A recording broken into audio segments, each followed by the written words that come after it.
Hi guys, मैं महेश अग्रवाल और स्वागत करता हूं आपका EIH इंस्टीट्यूशन में। गाइस, EIH इंस्टीट्यूशन में अभी अपन लीनियर अलजेब्रा पढ़ रहे हैं। लीनियर अलजेब्रा के साथ ही अपनी ग्रुप थ्योरी चल रही है। मैंने ग्रुप थ्योरी पर लेक्चर्स डाले हुए हैं और उनके लिए मैंने नीचे डिस्क्रिप्शन में प्लेलिस्ट का लिंक दिया हुआ है। आप उस लिंक पर क्लिक कीजिए ताकि आप ग्रुप थ्योरी तक पहुंच जाए और वहां पर सारे वीडियोस आप देखिए। मैंने ग्रुप थ्योरी पूरी कंप्लीट की है और थोड़े बहुत जो लेक्चर बचे हुए हैं वो लेक्चर पर डे आ रहे हैं। ग्रुप थ्योरी जिस तरह से मेरे रेगुलर एक हर दिन आते हैं लेक्चर, इसी तरह से मेरे पास लीनियर अलजेब्रा के भी हर दिन लेक्चर आपको अपलोड होंगे। आपके पास लीनियर अलजेब्रा के हर दिन लेक्चर मिलते जाएंगे ताकि आपकी एजुकेशन अच्छे से हो, आप अच्छे से स्टडी कर पाए। ग्रुप थ्योरी में जिस तरह से मैंने आपको हर एक चीज, छोटी से छोटी चीज समझाई है बिल्कुल डीपली, इसी तरह से लीनियर अलजेब्रा में विद प्रॉब्लम्स, हम बहुत सारे यहाँ पे प्रॉब्लम्स करने वाले, तो विद प्रॉब्लम्स आपको हर एक छोटी से छोटी चीज समझाई जाएगी।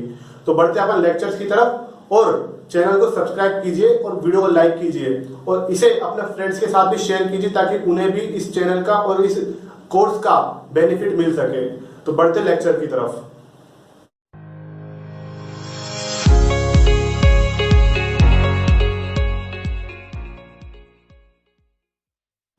तो फ्रेंड्स, इस लेक्चर में अपन मैट्रिसेस के ऊपर कुछ और क्वेश्चंस देखने वाले हैं। लास्ट लेक्चर में भी अपन ने क्वेश्चन देखे थे, इस लेक्चर में कुछ और क्वेश्चंस है। ठीक है, तो देखते हैं अपन वन बाय वन। V क्या है मेरा? A equals to Aij m cross n, यानी कि मेरा V जो भी है वो m क्रॉस n ऑर्डर की मैट्रिसेस का कलेक्शन है over the field R, over the field R। और एलिमेंट कहां से आएंगे? जो Aij है वो Aij मेरे एलिमेंट ऑफ R होंगे। ठीक है, तो V की डायमेंशन क्या होगी? सबसे पहले तो ये देख लो आप, V की डायमेंशन कितनी होगी? Dimension of V equals to mn, मैंने बताया आपको। ओके, तो W1 अपने पास क्या है? A element of V such that I1 to m Aij equals to 0। क्या है मेरे पास? Summation of Aij equals to 0 I equals to 1 to m for fixed J। क्या? फॉर फिक्स्ड J, यानी कि J को कोई भी फिक्स नंबर दे दो आप। ठीक है, J को आप कोई भी फिक्स नंबर दे दो तो मेरा जो समेशन Aij है वो 0 आएगा। सपोज करो मैंने क्या किया कि J इक्वल्स टू मैंने 1 कर दिया, आप 4 कर लो, कुछ भी कर सकते हो आप। ठीक है, आपको कुछ भी कर सकते हो। मैंने सपोज करो 1 कर लिया, यानी कि summation of Ai1 equals to 0। Summation of, अगर आपको दिख नहीं रहा हो तो मैं थोड़ा नीचे लिख देता हूं, summation of Ai1 equals to 0। और I कहां से कहां तक है? 1 to m तक।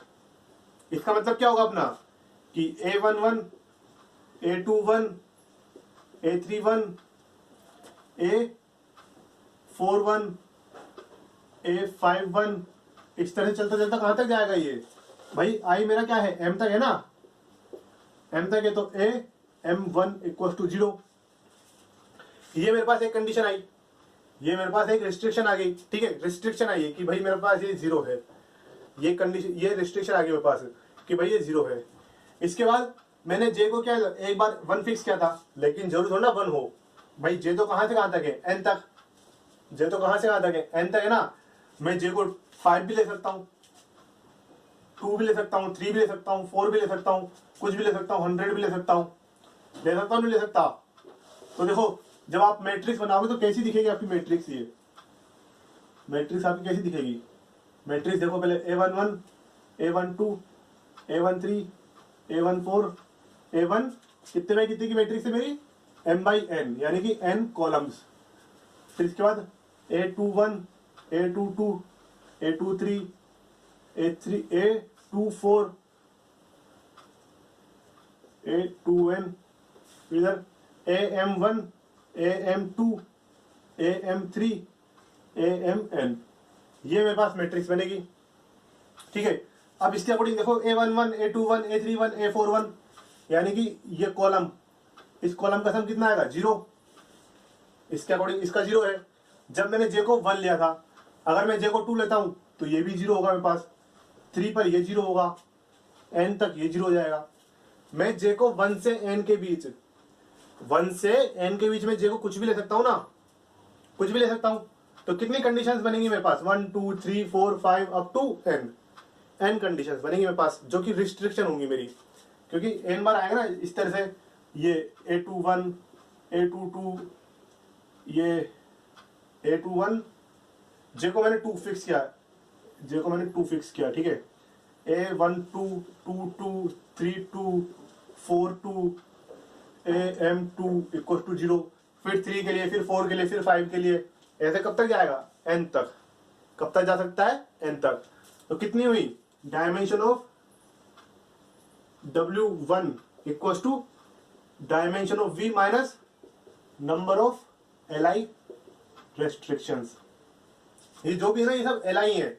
ये एक रिस्ट्रिक्शन ये आई, एक ये आई, अगली कौन सी आएगी? A13, A23, A33, A43, AM3 equal to 0, ये Li है। इनको आप चेक करना, ओके। ये कंडीशंस क्या है? Li है। तो कितनी कंडीशंस बनेगी इस तरह से? भाई देख लो, A11, A21, A31, इस तरह से AM1 सब 0, ये 0, ये 0, ये 0। तो कितनी होगी डायमेंशन V? Mn माइनस कितनी कंडीशन है? 1, 2, 3 अप टू जितने कॉलम्स है मेरे पास, कितनी? n, यानी कि n into m minus 1, n into m minus 1। ये इसका आंसर है, mn माइनस n, यानी कि m माइनस 1 इंटू n, ठीक है। अब सेम मेथड अपना इसका है, ठीक है। तो इसका मैं आपको डायरेक्ट आंसर बताता हूं। भाई इसमें क्या था? कॉलम सम 0 था मेरे पास। क्या था? कॉलम सम 0 है। इस वाले क्वेश्चन में क्या होगा मेरे पास? रो सम 0 हो जाएगा, रो सम। ये 0 हो गया, ये 0 हो गया, ये 0 हो गया, ये 0 हो गया। तो कितनी कंडीशंस मिलेंगी? जितनी रोज है। तो डायमेंशन भी mn minus number of Li restriction कितनी है? जितनी रोज, कितनी? m रोज है। तो m n minus 1, m n minus m, यानी कि m n माइनस 1, ये होंगी मेरे पास, ठीक है। अगला देखो, अगला क्वेश्चन क्या कहता अपनी कि Aij 0, Aij क्या है? मेरा 0 है। इफ 2 डिवाइड्स i, तो इनको छोटे छोटे में देखो। mn क्या है? बड़ा नंबर, कुछ भी हो सकता है। छोटे में ट्राई करो इसको, ठीक है। इस तरह की चीजें छोटे में थोड़ा ट्राई कर लो। ये तो क्या सिंपल था, तो मैंने डायरेक्ट बड़े में बता दिया, डायरेक्ट mn में बता दिया मैंने आपको, mn में मैंने डायरेक्ट बता दिया। अब इसको देखो, मैंने सपोज कर लिया इस तरह से कि भाई 4/6, 4 रोज 6 कॉलम। तो A11, A12, A13, A14, A15 और इधर A16, ठीक है। A21, A22, A23, A24, A25, A26, A31, A32, A33, A34, A35, A36, A41, A42, A43, A44, A45, A46, ठीक है। अब Aij लिखते हैं अपन, तो I ये फर्स्ट वाला एलिमेंट होगा, ओके। तो मेरा Aij 0 कब है? जब 2 मेरा I को डिवाइड करेगा, जब 2 मेरा I को डिवाइड करेगा। तो 2 किस किस को डिवाइड करता है? 2 डिवाइड करता है 2 को, 4 को, 6 को, 8 को, इन्हीं को डिवाइड करता है। तो अगर मेरा यहाँ पे जो I है 2, 4, 6, 8 इनमें से कुछ हुआ, तो मेरा Ai 0 हो जाएगा, Aij 0 हो जाएगा। देखो A11 डिवाइड कर रहा है क्या? मेरा 2, ये फर्स्ट एलिमेंट क्या है? 1 है ना मेरा, तो 2 1 को डिवाइड नहीं करता। यहाँ भी मेरा फर्स्ट एलिमेंट, ith एलिमेंट मेरा क्या है? 1 है, डिवाइड नहीं कर रहा। इस रो में कोई नहीं होगा। लेकिन सेकंड रो में जो मेरे पास A2i है, A2j है, A2j है ना भाई, मेरी सेकंड रो इस तरह की होती है। तो i क्या है मेरे पास? 2 है, i क्या है? 2 है, और 2 को डिवाइड करता है, यानी कि मेरी सेकंड एलिमेंट, सेकंड रो ये पूरी की पूरी 0 हो जाएगी। मेरी क्या हो जाएगी? 0 हो जाएगी, ठीक है। इसी तरह से ये भी 0 हो जाएगी मेरे पास। क्या? मेरे पास ये भी 0 हो जाएगी, ओके। ये मेरे पास ये केस हुआ जब मेरे पास क्या थी? नंबर ऑफ रोज इवन थी मेरे पास, नंबर ऑफ रोज इवन थी। तो कितनी है मेरे पास कंडीशन? देखो भाई, टोटल कितने डायमेंशन ऑफ वी कितनी है मेरे पास? 4 इंटू 6 कितने? 24। और 0 कितने हो गए? Number of Li number of zeros कर लो इसको, बात तो एक ही है भाई, एल आई रिस्ट्रिक्शन क्या है, जीरो ही है। नंबर ऑफ जीरोस कितने हैं मेरे पास, 12, यानी कि dimension of this, dimension of A ले लो, चलो इसको अभी ए मान लो, डायमेंशन ऑफ ए कितनी होगी मेरे पास, 24 माइनस 12 इक्वल टू 12, ये होगी। एक तो ये फॉर्मूला अप्रोच। दूसरी अप्रोच क्या है कि number of L I condition, L I element मान लो, तो देख लो 1 2 3 4 5 6, ये मेरे एल आई एलिमेंट ही तो है, ये वाले ये इसी तरह से ये कितने मेरे पास, number of L I elements कितने मेरे पास, 12, तो यही डायमेंशन हो गई मेरे पास। जब क्या है मेरा ये 4 इंटू 6 यानी कि m इंटू एन, m क्या है मेरा इवन है, तो कितनी हुई मेरे पास डायमेंशन, m/2, कितनी, m/2, यानी कि m कितना था मेरे पास, 4 था, सॉरी mn/2, और mn कितना था मेरे पास, 24 था अपॉन 2, देख लो 12 आ गई। जब m इवन है, m क्या है मेरे पास, इवन है, तो mn/2, ठीक है, mn/2, m क्या है मेरे पास, इवन है, ठीक है। इसको अभी देखो, अगला देखो, अगर मेरा m ओड हो गया, मेरा m क्या हुआ, ओड हो गया, तो किस तरह से बनेगी, तो ओड में मान लो मैंने 5 क्रॉस 6 की मैट्रिक्स ले ली, 5 क्रॉस 6 की मैट्रिक्स ले ली कि भाई A51, A52, A53, A54, A55, A56, इस तरह के होगा। तो क्या ये एलिमेंट कभी जीरो होंगे मेरे, ये कभी जीरो नहीं होंगे, क्योंकि यहाँ पे जो आई थे, आई एलिमेंट है वो क्या है, 5 है, कभी जीरो नहीं होंगे। तो कितने होंगे ये इतने होंगे, यानी कि mn/2 प्लस कितने एलिमेंट्स और जुड़ गए, एक रो जुड़ गई, एक रो यानी कि पूरे 6 एलिमेंट, पूरे के पूरे 6 एलिमेंट, और 6 एलिमेंट यानी कि पूरा का पूरा ये एक, तो n आ गया, यानी कि n कॉमन ले लो, तो क्या बनेगा ये m+2/2, जब मेरा m क्या होगा, ओड होगा, जब मेरा m ओड होगा, ये देख लो m into n, 5 into 6 30/2, m into n, mn इसमें रख रहा हूं मैं वो 5 और 6 को, तो 5 इंटू 6 30/2 प्लस n कितना है मेरे पास, एक मिनट n कितना है, n 6 है, तो 15 प्लस 6, ये तो 21 आ रहा है, जबकि 6 तो ये n/2 है शायद, ये n/2 है, हाँ ये पक्का n/2 है, ये n/2 बनेगा ये mn, ये इसको ऐसे बनाते हैं, इधर देखो m+1 इंटू n/2, क्योंकि एक रो और जुड़ गई है मेरे पास, m+1 मैंने एक रो और जोड़ दी ना, मतलब ओड कर दिया, m मेरा इवन के लिए था और m+1 मेरा ओड हो जाएगा, m+1 मेरा ओड हो जाएगा, तो m+1 इंटू n/2, जब m इवन था तब m n/2 था, लेकिन जैसे ही m ओड हो जाएगा तो जो इस इवन को ओड बना दो, m+1 कर दो, ओड हो जाएगा मेरा, तो m+1 n/2, ठीक है। तो ये मेरा होगा इसका आंसर, तो m+1 n/2, कब, जब m मेरा क्या है, ओड है, ठीक है, m क्या है मेरा, ओड है। अगला देखो, अगला कि मेरा aij 0 है, aij क्या है मेरा, 0 है, और कब पहले 2 डिवाइड करेगा i को और 4 डिवाइड करेगा i को, तब मेरा aij 0 है। अब एक बात बताओ कि अगर इसमें क्या था, 2 डिवाइड कर रहा है मेरा किसको, i को, तो ये सब मेरे 0 हो गए, हो गए ना। अब इसमें तो 4 डिवाइड नहीं कर रहा, 4 मेरा a22 में मेरा i क्या है, i = 2 है, 4 मेरा 2 को डिवाइड नहीं कर रहा है, लेकिन 2 मेरा 2 को डिवाइड कर रहा है, तो इस वजह से मेरा a22 0 हो गया। इधर a43 ये 0 क्यों हुआ, क्योंकि 4 डिवाइड कर रहा था 4 को, लेकिन 2 भी तो डिवाइड कर रहा है 4 को, 2 भी तो डिवाइड कर रहा है 4 को।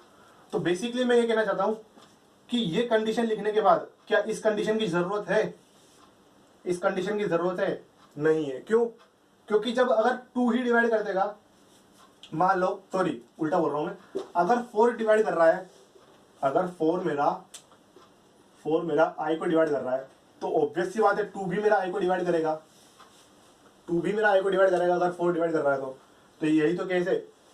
तो वापस ऊपर वाला सेम क्वेश्चन हो गया, ठीक है। तो इस कंडीशन को लिखो मत लिखो, अपने पास कोई फर्क नहीं पड़ता, ये आपको मिसगाइड करने के लिए कर रखा है कि आपका टाइम ज्यादा हो जाए। तो इस तरह के क्वेश्चन आपके एग्जाम में आएंगे, आपका टाइम कंज्यूमिंग हो, इस तरह क्वेश्चन आएगा एग्जाम में, ठीक है। तो इसका आंसर सेम वही ऊपर वाला, आंसर सेम ऊपर वाला है, ओके। अगला देखो, अगला बड़ा सिंपल है, अगला भी बड़ा सिंपल है। देखो किस तरह से करेंगे अपन इसको, कि मेरा 6/4 की मैट्रिक्स है, 6/4 की मेरी मैट्रिक्स है, ओके। तो क्या होगा मेरा A11 A12 A13 A14 by 4 column से मेरे पास, ठीक है। 6 और 6 रोज है, 6/4 A21 A22 A23 A24 A31 A32 A33 A34 A41 A42 A43 A44 A51 A52 53 and 54 A61 62 63 64। ये मेरे पास मैट्रिक्स दी हुई है मेरे को, ठीक है। मेरे को इस तरह की मैट्रिक्स मिल गई है A64। इसमें स्पेशली दे दिया है कि भाई m = 6 n = 4। इस तरह क्वेश्चन मिल जाएगा आपको आसानी से एग्जाम में कि भाई स्पेशली किसी पर्टिकुलर नंबर के लिए पूछ लिया जाए, इस तरह का इजीली मिल जाता है। और मोस्ट प्रोबेबली इसी तरह के क्वेश्चन आ जाते हैं कि भाई स्पेशली दे देते हैं, इधर कुछ कंडीशंस में घुमा देंगे भले, लेकिन इधर दे देते हैं इजीली कि भाई छोटे में बना लो तुम, ओके। तो देखो aij = 0 if 2 divides i and 3 divide i। तो इसी तरह का क्वेश्चन ऊपर वाला। तो देखो 2 डिवाइड करेगा i को तो ये 0, ठीक है। अगर 3 भी डिवाइड करेगा तो ये भी 0। 2 डिवाइड कर रहा है, देखो 2 4 को डिवाइड कर रहा है तो ये भी 0। 2 डिवाइड नहीं कर रहा है इसको, 5 को, 3 भी मेरा 5 को डिवाइड नहीं कर रहा तो ये तो नॉन जीरो रहेगा। बाकी 6 को 2 भी डिवाइड कर रहा है, 6 को 3 भी डिवाइड कर रहा है तो मेरा ये भी 0 हो जाएगा, ठीक है। ये भी मेरा 0 हो जाएगा। तो कितने नॉन जीरो एलिमेंट आए मेरे पास? 1 2 3 4 5 6 7 8। तो डायमेंशन ऑफ W5 कितने हैं मेरे पास? 8, क्योंकि 8 नॉन जीरो एलिमेंट है मेरे पास। इसका बेसिस भी देख लो एक बार किस तरह का बनेगा कि भाई मेरे पास 1 0 0 0, फिर इसके बाद बाकी की 3 रो, बाकी की ये कितनी रोज है? 6 रोज है ना, 5 रोज 0, ठीक है। अब ये 1 यहाँ पे जाएगा, फिर यहाँ पे, फिर यहाँ पे, तो 4 एलिमेंट तो इस तरह के हो गए बेसिस में। आगे बात समझ में, 4 एलिमेंट इस तरह के हो गए। अगला बेसिस में क्या आएगा? 4 एलिमेंट बन गए, अगला आएगा 5th रो पर। बेसिस एलिमेंट अगला कहाँ आएगा? 5th रो पर, क्योंकि बाकियों का तो पता है ना अपने को, बाकियों का पता है क्या कि बाकी सब 0 है मेरे पास, बाकी सब सिर्फ फिक्स है मेरे पास, 0 है, बाकियों का पता है। तो देखो अगला बेसिस एलिमेंट हमारा कहाँ जाएगा? ये 0 ये 0 ये 0 ये 0, फिर यहाँ पे 1, फिर 0 0 0, फिर 0। तो ये 1 भी मेरा यहाँ पे जाएगा, यहाँ पे जाएगा, यहाँ पे जाएगा, तो 1 भी मेरा यहाँ पे 4 टाइम ट्रेवल करेगा। तो कितनी हुई? 4 + 4 8 बेसिस एलिमेंट्स हो गए मेरे पास बेसिस में, ठीक है। तो डायमेंशन कितनी मेरे पास? 8 हो गई। तो मेरे पास ये कुछ क्वेश्चंस थे मेरे मैट्रिक्स से, तो क्वेश्चन यहाँ खत्म होते हैं। क्वेश्चन और भी बहुत है, वो मैं अब आपको MSQ MCQ टाइप में दूंगा कि भाई ऑप्शन दे दिया आपको ABCD, अब उनमें से बताओ कौन से सही है, कौन से उनमें से सही है, उस टाइप के क्वेश्चन मैं आपको दूंगा। इस लेक्चर में अभी मैं इतना ही करूंगा, ये लेक्चर छोटा है, कोई बात नहीं। नेक्स्ट लेक्चर में अपने पास पॉलिनोमियल पर क्वेश्चन आएंगे, पॉलिनोमियल में बेसिस एंड डायमेंशन पर क्वेश्चन आएंगे, ठीक है। तो पॉलिनोमियल में आप एक बार पढ़ लो कि भाई स्टैंडर्ड पॉलिनोमियल का बेसिस क्या होता है, पॉलिनोमियल का स्टैंडर्ड बेसिस क्या होता है, ठीक है। पॉलिनोमियल का स्टैंडर्ड बेसिस क्या होता है, डायमेंशन उसकी कितनी होती है, किस तरह से होती है, तो वो एक बार आप पढ़ लो। तो मिलते हैं नेक्स्ट लेक्चर में पॉलिनोमियल के साथ, तब तक के लिए थैंक यू।